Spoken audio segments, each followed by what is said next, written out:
Wabah virus corona Wuhan yang baru-baru ini mendapatkan nama baru COVID-19 merupakan momok yang sedang membayangi dunia. Statistik Worldmeter menunjukkan sudah terjadi 71.441 kasus secara global, dengan 1.777 korban meninggal dan 11.214 korban pulih per 17 Februari 2020. Hampir 90% kasus terjadi di Wuhan, ibu kota provinsi Hubei, sedangkan sisanya tersebar di kawasan lain di Cina dan mancanegara. Dampak virus corona bukan hanya dalam bidang kesehatan dan keseharian masyarakat saja. Efeknya diperkirakan juga akan menghantam perekonomian Cina dan banyak negara lain. Dampak wabah virus corona terhadap perekonomian Cina tak dapat dipungkiri. Cina merupakan negara yang terpukul paling parah oleh wabah virus corona. Hingga saat ini, beberapa kota di Cina masih diisolasi. Karantina dan larangan bepergian terus diberlakukan. Sejumlah pabrik belum beroperasi normal hingga sekarang. Operasional perusahaan retail juga dibatasi kecuali layanan delivery. Dampak virus corona terhadap perekonomian global imbas lintas batas dari dampak wabah virus corona terhadap perekonomian Cina. Selama belum ada bukti bahwa wabah telah tertanggulangi, maka investor kemungkinan bakal terus menunda penanaman modal. Padahal investasi asing berkontribusi vital dalam pertumbuhan kawasan khususnya pariwisata. Lalu bagaimana dampak virus corona terhadap perekonomian di Indonesia? Akan kita simak pernyataan dari manajer properti Astra yaitu Pak Frans Poltak.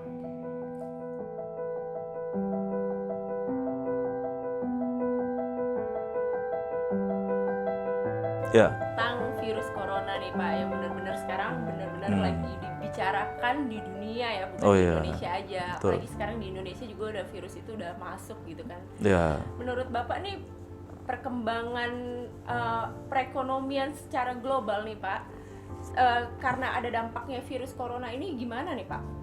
Sebenarnya di selain corona itu sih sebenarnya masih banyak di sisi lain yang cukup berbahaya gitu. Bahkan mungkin lebih berbahaya dari dia. Tapi oke lah, kita lihat dari sisi corona karena sekarang ini karena dia yang lagi trending di global ya, di dunia khususnya. Aku ngelihat dari sisi yang global dulu, yang internasional. Jadi kita bisa ngelihat bahwa berita itu kan menceritakan bahwa si virus corona ini dia datang dari mainland China ya, Wuhan khususnya. Jadi kita nggak bisa pungkirin bahwa China itu memberikan kontribusi GDP yang cukup besar di dunia, termasuk seperti levelnya udah ya seperti United States yang bahkan negara-negara besar lainnya. Dan impact-nya si China ini terhadap kita itu kalau selama ini aku coba pelajarin sih itu ada 3 faktor lah. Nggak tahu kalau mungkin teman-teman yang lain di luar sana mungkin bisa ngelihat dari sisi yang lain, tapi yang jadi perhatian aku itu ada tiga faktor. Satu itu mereka sebagai negara produsen terkuat untuk elektronik lah, untuk barang-barang lainnya gitu yang digunakan di rumah tangga bahkan, dan mereka punya produksi yang dibilang kualitasnya oke, ya enggak juga, tapi mereka bisa memproduksi dengan kuantitas yang cukup banyak dan sangat murah biayanya, yang tentunya sangat didemand oleh masyarakat lah. Lalu kedua, itu dari faktor ekspor impor. Produksi tidak ada, bahkan impact dari si virus corona ini bahwa ya untuk melakukan ekspor impornya sendiri juga tentu dari produksi berhenti ya kan. Produksi itu berapa pabrik itu baterai iPhone saya dengar juga ada yang sampai berhenti. Lalu ekspor impor pengiriman juga yang mau dikirim produksinya nggak ada. Lalu di sisi lain juga yang kerja untuk ekspor impornya sendiri mungkin juga lagi ditutup gitu.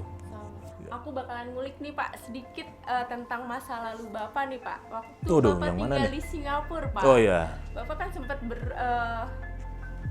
berkecimbungan di dunia bisnis di sana ya Pak ya. Ya, ya. Sempat nyoba-nyoba yang namanya bisnis ini, bisnis itu gitu. Ya.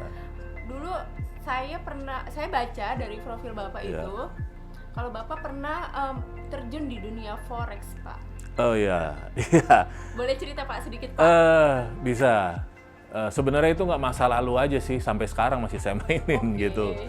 Jadi dulu saya tinggal di Singapura di 2008 apa 2009 saya lupa. Saya itu di situ bekerja di perusahaan konsultan untuk konstruksi, untuk struktur. Lalu di situ saya gitu. Tapi Bapak ingin mencoba ya? Iya, karena saya melihat dengar dari beberapa testi saat itu di tahun itu udah ada hidup di Singapura tentunya sangat mahal. Tapi mereka membiayai hidup mereka dari forex ini gitu, sehingga menjadi pertanyaan saya adalah wah kayaknya peluangnya ada. Menjanjikan belum, tapi peluangnya ada gitu. Itulah waktu itu saya mulai mau belajar. Saya ikutin ada workshopnya di sana yang biayanya juga cukup Pada besar saat lah. itu, Bapak dana dari mana nih Pak? Kebetulan saya kerja di sana angkanya juga lumayan. Jadi kalau angka di sana bekerja lumayan, Mbak, pas sampai di sini sih sama aja sama rata-rata di sini karena biaya hidupnya juga mahal ya. Jadi di sana ya saya pikir waktu itu saya pakai kartu kredit lah ceritanya. Yang saya masih yakin bulanannya masih saya bisa bayar installmentnya. Lalu di sana saya belajar ada sekitar 3 hari. Mulai dari belajar psikologinya si pemain forex, mulai dari belajar technicalnya si forex itu sendiri, dan belajar mengenai basicnya platform MT4. Jadi ya sangat antusias sih waktu itu saat belajar di sana. Ya seperti itu. Bapak sempet nih Pak, sempet kehilangan uang sampai iya. loss ya Pak istilahnya ya, sampai Iya. 500 US dollar loh Pak, sampai Bapak juga sampai mobil Mercedes kesayangan Bapak pun Iya. lenyap gitu loh. Iya. Bapak nggak kapok gitu Pak? Nah, pertanyaan yang menarik itu.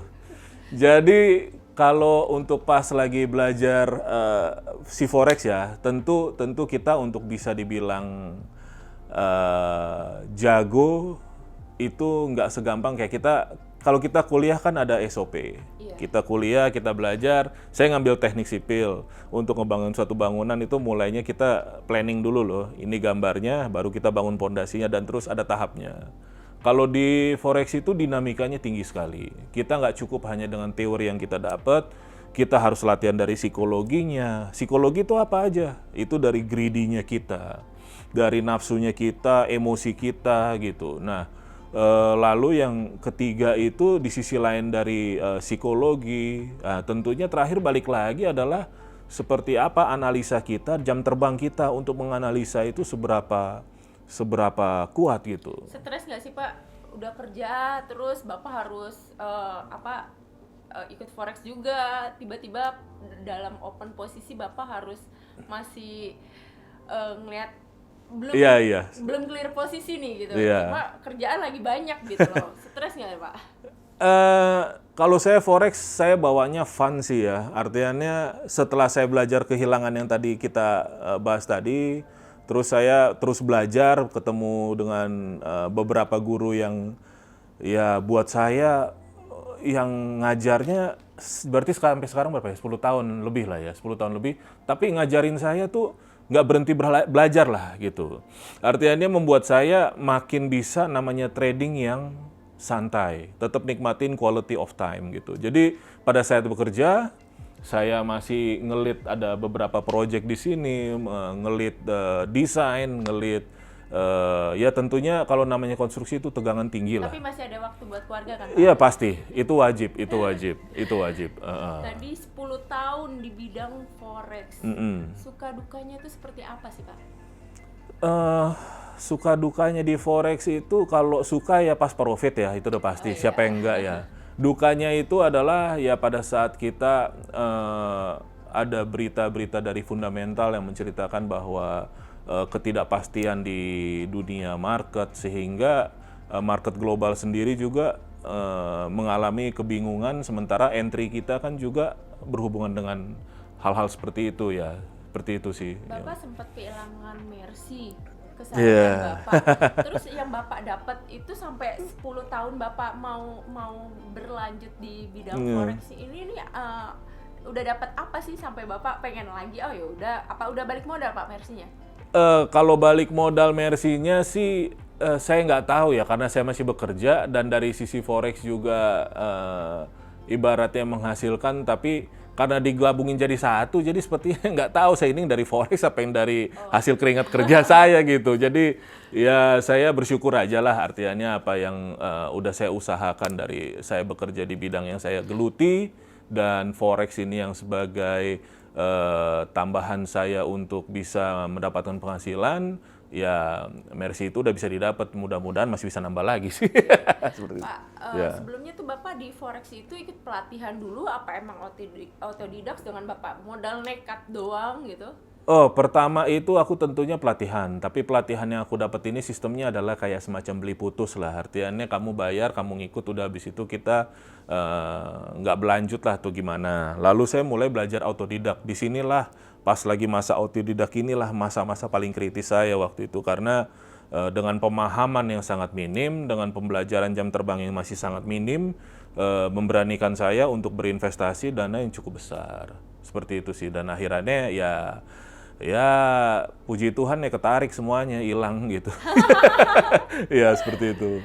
Bapak kan udah tahu suka dukanya di bidang forex apa gitu. Iya. Bapak bisa kasih sedikit nggak Pak pesannya buat pemain forex gimana biar nggak terlalu biasanya kan kalau main tiba-tiba langsung habis mereka langsung stres udah kapok kan Pak? Iya.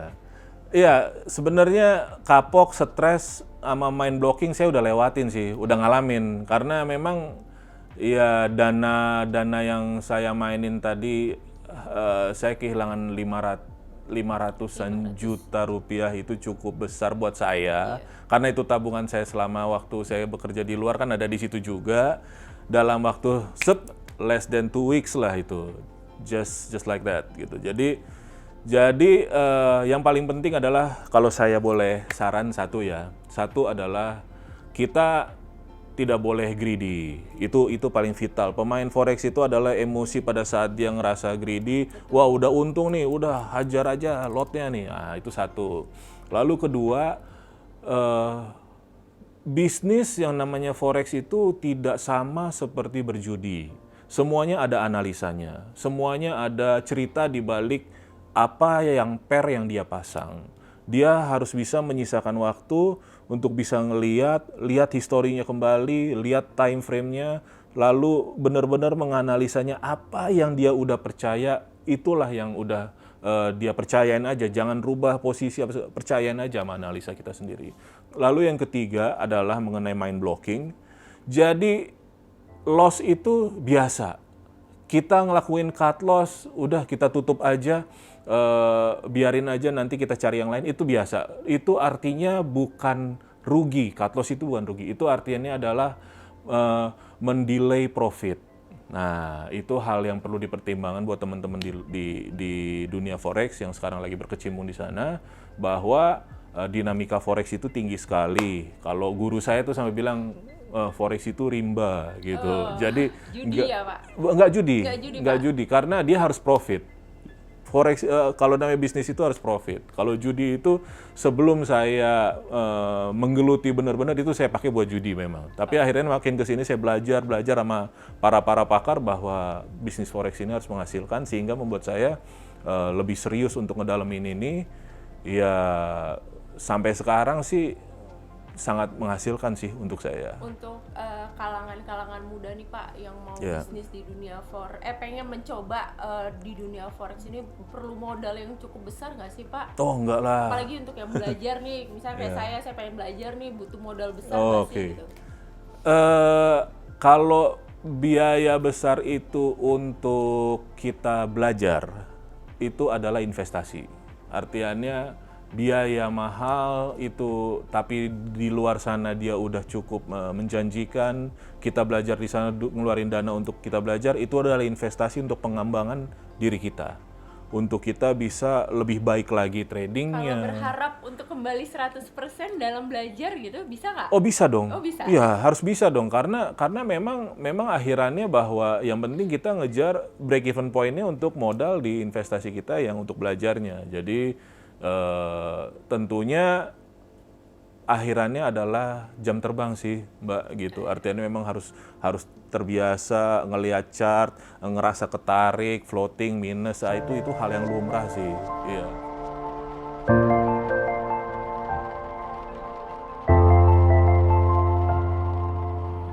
Virus corona telah memberikan dampak signifikan terhadap perekonomian global, sehingga menimbulkan ketidakpastian kepada instrumen investasi. Meningkatnya kekhawatiran investor akibat ketidakpastian ekonomi global di tengah wabah corona, sehingga mereka meninggalkan instrumen investasi yang beresiko. Oleh karenanya, banyak pelaku pasar yang beralih dari pasar saham menuju instrumen investasi yang lebih aman seperti emas. Hal inilah yang mendorong harga emas terus menguat beberapa waktu ke belakang. Pelaku pasar beralih ke instrumen dengan resiko minimal atau bebas risiko di antaranya emas. Selain itu, tingkat imbal hasil surat utang Amerika Serikat juga terus menurun ke level terendah, baru dalam beberapa bulan terakhir. Di sisi lain, pelaku pasar turut mengantisipasi buruknya data indeks aktivitas manufaktur China pada Februari 2020 yang disurvei oleh Markit. Menurut survei, pertumbuhan industri manufaktur negeri tirai bambu terkontraksi. Kontraksi manufaktur di China bisa memberikan dampak negatif ke perekonomian global. Dana Moneter Internasional mengatakan pada hari Rabu bahwa penyebaran global telah menghancurkan harapan untuk pertumbuhan yang lebih kuat tahun ini. Sementara laporan Fed menunjukkan ada tanda-tanda epidemi mulai membebani sentimen bisnis Amerika Serikat. Ini jelas menjadi salah satu pemicu pergerakan harga emas. Ini yang bisa mendukung penguatan harga emas ke depan lebih lanjut.